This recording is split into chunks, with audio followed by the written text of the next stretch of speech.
Today I'll be showing you how you can actually create this zoom in effect in Capcut. So in order to create this zoom effect, let's quickly preview how this video looks like.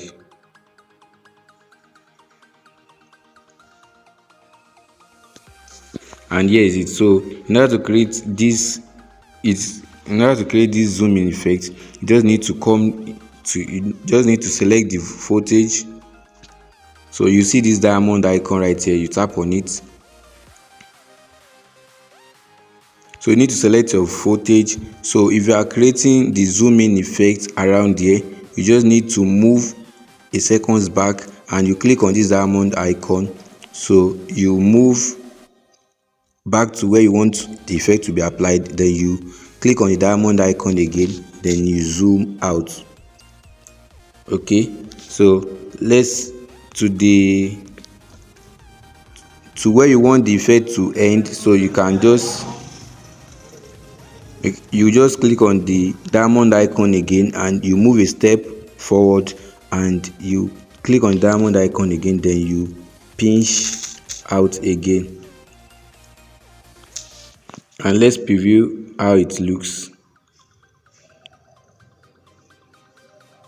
And that is it. In order to spice it more, you can just come to this your effects tab and you search for any other sound effects of your choice. For me, I'll be using this one, and let's preview how it looks. And that is it.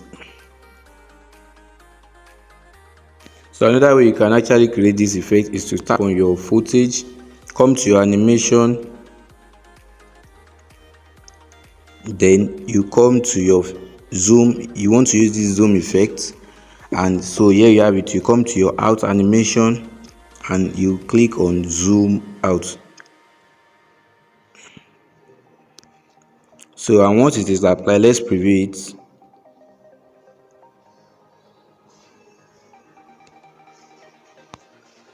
So you can see the motion blur effect also applied to it, and here we go.